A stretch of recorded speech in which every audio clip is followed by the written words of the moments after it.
It was supposed to be a quiet morning, the kind where you sit back with your drink and listen to the water, not the chaos of a wedding gone off the rails. But there I was, barely awake, hearing the kind of shrieking that makes your coffee taste bitter. Chad's new bride had managed to faceplant straight into a goose nest on my side of the newly built cedar fence. Her mother was wailing like someone had run off with the cake. A tray of oysters went flying into the lake, and somewhere in the middle of it a DJ was yelling into a mic about where to plug in his speakers, which were now straddling my property line. And I just sat back, sipped my lemonade, and said out loud to nobody, "Told him that fence was built on truth." Let me back up a sec. 3 weeks before my yard became a wedding battlefield, Karen from the HOA flashed me that smile you only see in toothpaste commercials, the kind that's friendly but lets you know you're being judged. I'd lived here on the lake for 8 years, always kept to myself, didn't hear a peep from the HOA because my property was grandfathered in before they ever showed up. My lot was different. Most folks had maybe 20 feet of grass before hitting the lake, but I had 60. That stretch of shoreline was my sanctuary. Sunrises, fire pits, fishing with my nephew. It was peace. But then Karen showed up, and with her Chad, who crashed into the neighborhood like a contestant on Midlife Crisis Unleashed convertible Mustang Oakley's, indoors, always flexing. Karen introduced him as her cousin who'd just bought the house next door. The first thing Chad did was eyeball my lakefront like he was planning an expansion. The next morning I found a beach chair, cooler, and speaker set up right in the middle of my yard. Figured it was a mistake, so I moved them and left a note. Day after, Chad knocks, waving a bratwurst, saying, "Karen says this whole shoreline is community space. Now you want one." What I wanted was my yard back. Karen sang me some song about how the HOA had reassessed property lines. Now the lower value homes needed more balance, so my land was being gifted to her cousin. She handed me a copy of some grainy neighborhood plat and a summary of a vote signed by her Chad and another lady who'd already moved out. It was a joke. So I got serious, dug out my deed. The plat called the county, and every scrap said the same thing: my lakefront was mine. Karen didn't care. She drew a new shared border with spray paint and strung up rope and garden stakes, sectioning off part of my yard like it was a school project. Next thing I know, Chad's hosting a full taco night, music blasting, margarita glasses littering my fishing bench. When I tried reasoning, Chad just shrugged. "Karen handles all that. I'm just here for the lake, man." They pushed further. One night I caught them planting tiki torches and building a fire pit right by my dock. I realized if I didn't push back, they'd keep taking. That's when I called Mitchell, an old friend, licensed land surveyor, and all-around gadget nerd. He showed up with drones, lasers, you name it, mapped out my property to the inch. And here's the kicker. Not only was Karen's line totally bogus, but Chad's deck actually hung 2 feet into my yard. Mitchell handed me a digital overlay and winked. That should do it. Time for my own HOA notice. I posted signs saying fence installation in 48 hours. Karen charged over in her slippers, waving about permits and fines. I calmly showed her my stamped county approvals. She threatened the police. I handed her the sheriff's card. He'd already approved it. She left fuming. 2 days later, my crew arrived at dawn, starting the fence right through what Karen had listed as lakeside wedding reception space. By noon, the new fence cut the tent in half. The DJ booth was wedged between fence panels and the stage. Yep, they built a stage sat squarely on my property.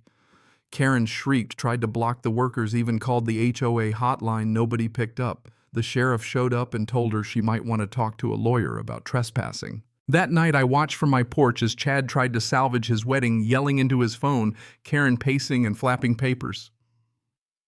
The next morning, a note was duct taped to my mailbox in Karen's neat but icy script. "This is not over review, pending cease construction immediately." I laughed, tossed it in the recycle, and walked to the fence with my coffee. On the other side, Chad looked like someone had stolen his last donut. His whole event space was gone. But I wasn't just building a fence, I was drawing a legal line nobody could cross. Mitchell prepped a notarized report with drone footage, timestamps, the works, and that's when we found out Karen's reassignment had never been legally recorded. In fact, the HOA's entire development plan hadn't been filed in years, making her land grab pure fantasy. Armed with that, I went down to the county and got my shoreline rights reaffirmed. My plat map, archived since the neighborhood was built, showed my lakefront clear as day. Meanwhile, the panic next door, set in delivery vans, circled the block, unsure where to unload. The DJ stared at the fence, defeated. Karen had gambled everything on a lie and lost. Then came the HOA email, a formal complaint, red font, Karen accusing me of destroying community space and wedding sabotage, citing a bylaw she didn't realize I'd helped remove 5 years ago. My reply, I sent them every legal document I had, plus the new Survey County emails, and a highlight of the actual bylaws showing Karen's entire maneuver was legally nothing. For good measure, I CC'd every neighbor. The next day, Karen's house was dark, her beach flags gone. Neighbors thanked me, one even dug up old votes Karen had marked approved by default because nobody responded. Another neighbor, a retired attorney, offered to help draft a motion for board review, saying I've waited years for someone to stand up to her. I put up 2 new signs, one read private property. Trespassers will be reported. The other fence installed to protect against wedding invasions, not kidding. Even the mail carrier laughed. Karen tried to hold an emergency HOA meeting at her place, conveniently leaving me off the invite. Only 2 board members showed, and one left halfway through. That night, a neighbor tipped me off. Karen planned to take me to small claims court for emotional damage to Chad's wedding. I nearly choked on my coffee, but didn't let my guard down. I logged every encounter, set up a trail cam aimed at the fence, and sure enough caught Chad and Karen sneaking out at midnight dressed in black trying to unscrew my fence boards. But I'd used tamper-proof screws. My floodlight caught them. Karen screamed. Chad fell into my flowers and my phone buzzed with a video alert. I called the sheriff, who gave them a warning for attempted property damage. The hearing came held in the HOA clubhouse, which Karen had decked out with lakeside photos like she was running for office. She handed out pamphlets titled, Protecting Community Spaces from Hostile Neighbors. Her story, I'd built a fence without permission, ruined a sacred wedding, and embarrassed the HOA. She left out the part about forging votes and trespassing. The room was mostly longtime residents watching with hope. When it was my turn, I didn't bother with speeches. I just handed out every document, deeds, maps, permits, sheriff's reports, even Karen's own email to the caterer proclaiming Chad owned the shoreline, dated before the fence ever went up. Silence. Finally, Doris, the retired principal on the board, looked at Karen and said, "Why didn't you share any of this with us?" Karen tried to spin it, but nobody was buying it. Jim, the code enforcer, pressed her on the deck. Doris called for a review of all board procedures, and the motion passed unanimously. Meeting adjourned, no fanfare, just a sense that something big had shifted. Neighbors came up to thank me, whispering, "Finally, and about time." But it wasn't just the hearing. The Reddit post I made weeks earlier blew up photos and updates went viral. Even a local station reached out. Headlines read, Lakefront Land Battle Sparks, HOA Uprising. Karen's plot was out there for the world to see.